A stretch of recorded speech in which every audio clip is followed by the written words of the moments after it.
What's up guys, I'm Josh with the Preset Bros, and today I'm going to show you how I made this synth in this R&B track.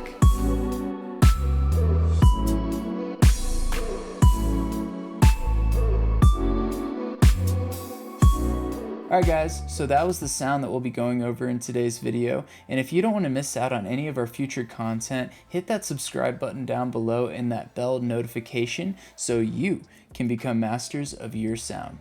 We also have a free gift for you guys at the end of the video, so definitely stay tuned for that. And without any further ado, let's jump in. Alright guys, so let's go ahead and listen to that sound soloed.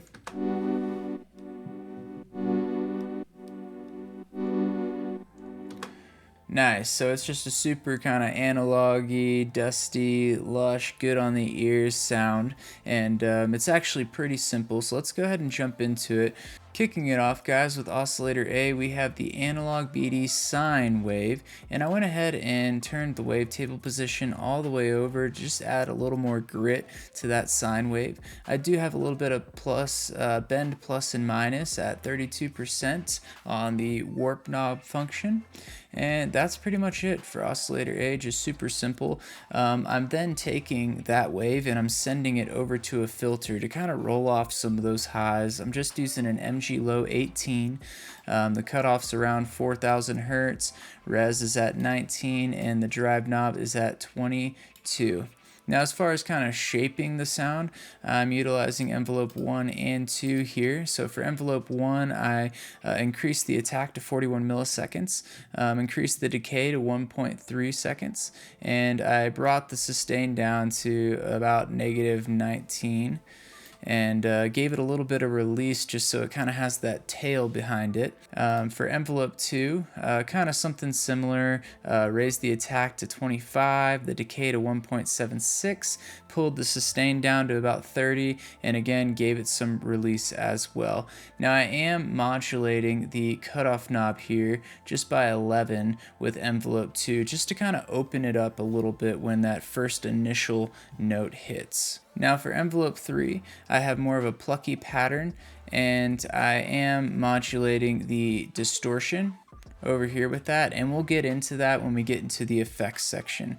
But all I've done here is I pulled back the sustain and gave it a little bit of release. So far we have the tonality, we kind of have the shape, but how do we give it that analog, just kind of inconsistent sound that we're hearing? And I do that with LFO1 right here.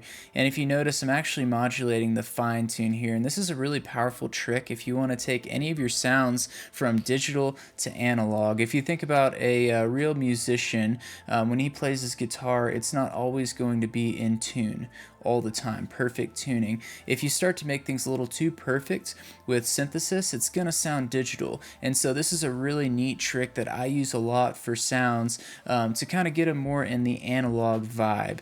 And all I'm doing here is I'm taking LFO1 and I'm putting it on my fine tune. I have that to about 30. Then I'll give it just a kind of inconsistent shape here, and it'll kind of wobble the wavetable out of tune.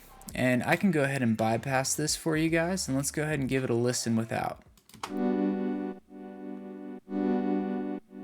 So that's without. Now let's activate this again and give it a listen.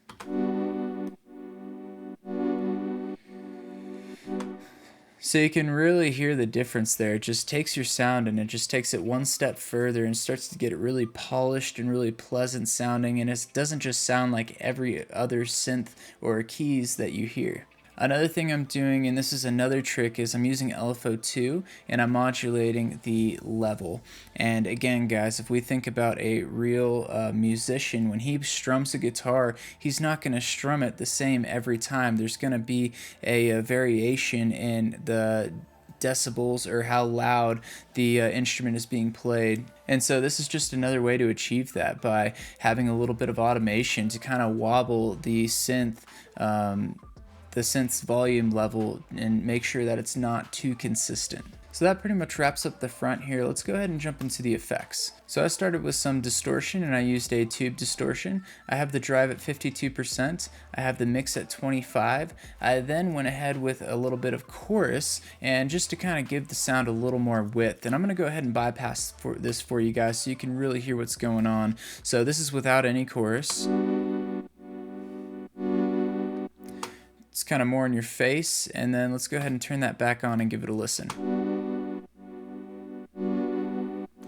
It instantly throws it out into the stereo field and just gives it that width, and that's kind of what we're looking for this sound. I went ahead and finished off with a little bit of reverb as well. I just boosted the low cut and the high cut and the mix to 49%. Now, as far as the modulation with envelope 3 to the drive knob, all I'm doing here is on that initial hit, I just wanted a peak in distortion level just to emphasize the note. So it could be like, instead of I don't want it stagnant. I want to give it a little more dynamic, and this was another way I did that. Alright guys, so that pretty much wraps up the sound for today. I hope you learned something. I hope you got inspired. I hope you're able to take some of these tips and tricks and apply them to other sounds that you're working on, or use this specific sound in your next R&B track. Also guys, if you like this serum skin that you see me using in this video, we have a deal right now going on in our website where if you buy one of our packs, any one of our packs, you get this serum skin completely free. So if that sounds cool to you and you guys want a new free serum skin, definitely go check out our website and check out our packs as well. Also, if you want to hear any of these other sounds and the rest of this song, like maybe the bass or the lead line or anything like that, put a comment down below. I would love to make a video on any one of those sounds for you guys. Don't forget to like, share, and subscribe. And as always, stay creative.